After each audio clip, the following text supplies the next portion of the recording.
পূর্ব দিগন্তে সূর্য উঠেছে, দিন শুরু হয়ে গেল। মুসল্লিরা সব নামাজ পড়ে বের হলো। আমাদের গ্রামের একমাত্র ঐতিহ্যবাহী জামে মসজিদ, যে মসজিদটি আমাদের গ্রামের মাঝে অবস্থিত, এবং ধর্মপ্রাণ মুসল্লিরা নামাজ পড়ে বের হয়ে গেল।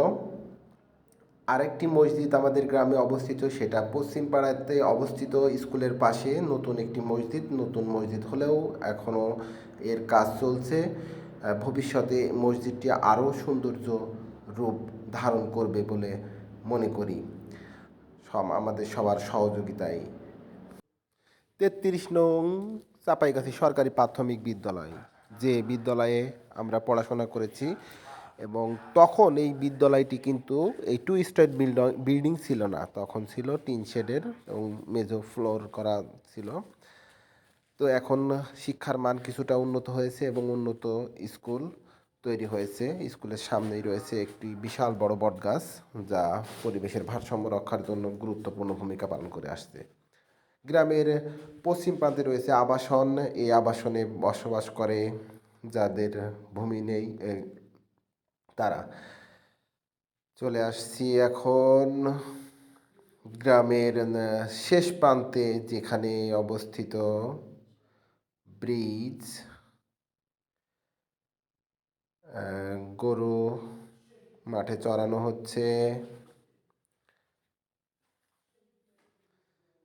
কিছুটা কুয়াশা কুয়াশাচ্ছন্ন, কিন্তু আসলে এটা সময় ছিল 3টার দিকে।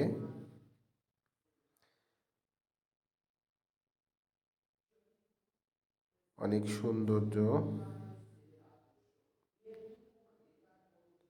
এখানে। আরেকটি ব্রিজ, এটা কিন্তু পূর্ব দিকে, চান্দামারির দিকে।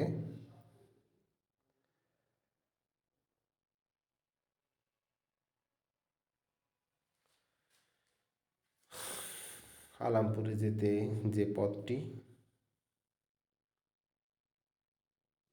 গ্রামের শেষ প্রান্ত। খাল বিল নদী নালায় ভরপুর আমাদের গ্রাম। গ্রামের মাঝখানে অবস্থিত আমাদের ঈদগাহ, সবচেয়ে পুরাতন বিল্ডিং আমাদের গ্রামের।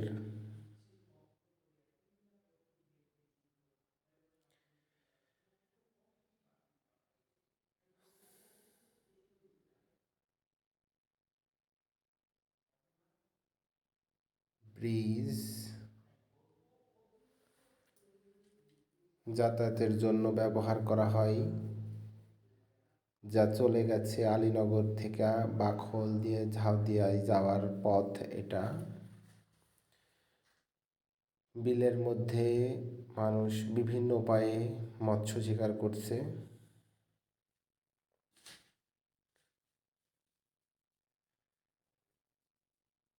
গরু চড়ানো হচ্ছে বিলের মধ্যে। এই সিজনে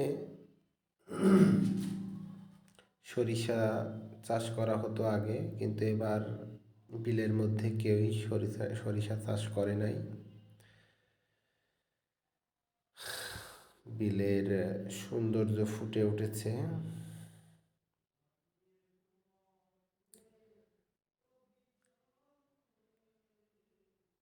কি সুন্দর দৃশ্য!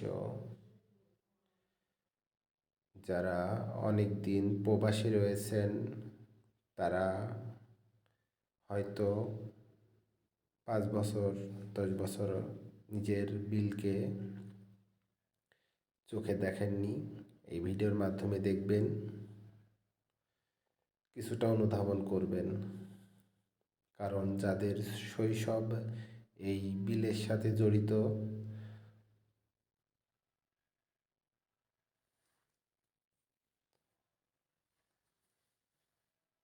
তাদের প্রাণের টানে হলেও তারা এগুলো স্মরণ করে, কারণ অতীত মানুষ ভুলতে পারে না। গ্রামের পূর্ব দিকে আবার চলে আসলাম। বটগাছ, বৃহৎ একটি বটগাছ অনেক এলাকা জুড়ে রয়েছে, চারা দিয়েছে কৃষকেরা।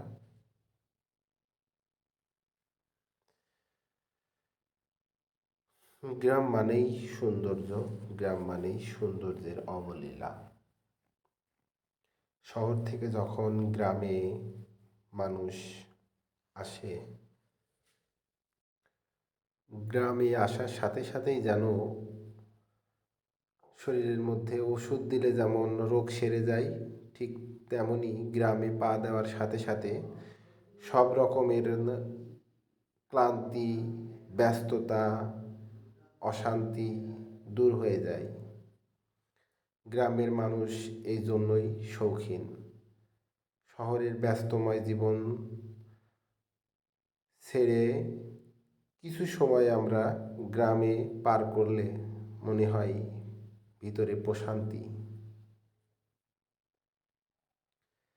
এটা হচ্ছে চান্দামারির লাস্ট, চাঁপাইগাছির লাস্ট জায়গা। এই ব্রিজ দিয়ে আমরা খয়েরপুর, রাজাপুর যেতে পারি। গ্রামের সবচেয়ে বয়স্ক শিমুল গাছ, বটগাছ।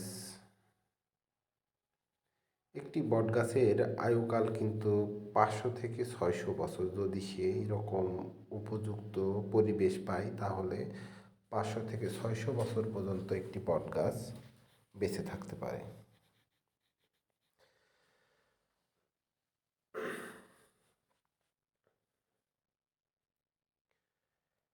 বটগাছের অ্যাকচুয়ালি কোনো এর কাঠ দিয়ে কোনো আসবাবপত্র তৈরি হয় না। অনেক সময় মানুষ অসচেতনভাবে এই গাছগুলো কেটে ফেলে, ফলে পরিবেশের ভারসাম্য নষ্ট হয়। কারণ পরিবেশের ভারসাম্য যদি নষ্ট হয়ে যায় তাহলে প্রাণীকুল কিন্তু বেঁচে থাকবে না। কারণ উদ্ভিদ এবং প্রাণী পরস্পর সম্পর্কিত, একটা ছাড়া আর একটা বাঁচা সম্ভব নয়। বৃহৎ এলাকা জুড়ে অবস্থিত আমাদের চাঁপাইগাছি গ্রামের সৌন্দর্যের মধ্যে এই বৃক্ষগুলো অন্যতম, যা বছর বেঁচে আছে। কেউ বেঁচে থেকে যতদিন থেকে তার বুদ্ধি হয়েছে ততদিন থেকেই তারা এই গাছগুলো দেখছে। আমাদের বুদ্ধি হয়েই দেখছি এই গাছগুলো। আমাদের বয়স 33, তো তখনই দেখছি গাছগুলো এমন।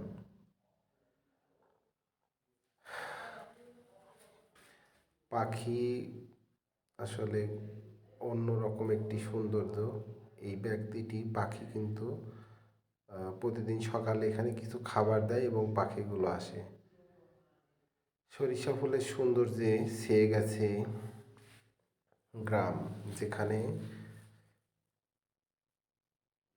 কাশফুল ও সৌন্দর্য বহন করে রেখেছে গ্রামের।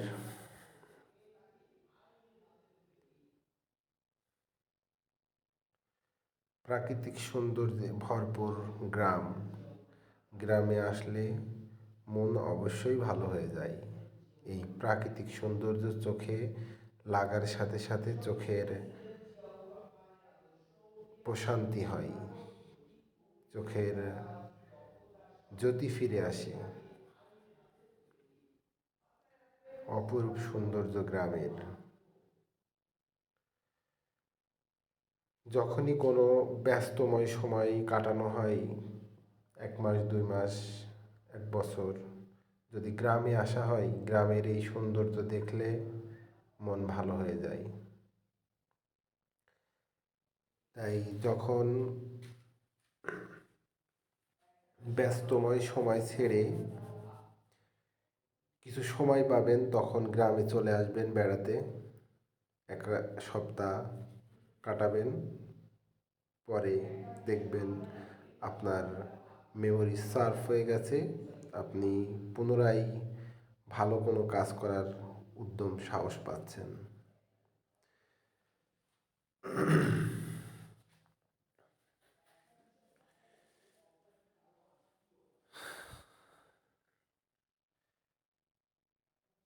গ্রামের মন্দির। এটা হচ্ছে শ্মশান, যেখানে শবদাহ করা হয় হিন্দুদের।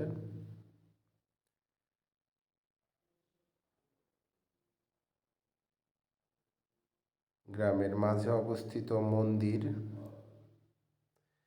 মন্দিরটি আসলে অপরিচ্ছন্ন অবস্থায় রয়েছে।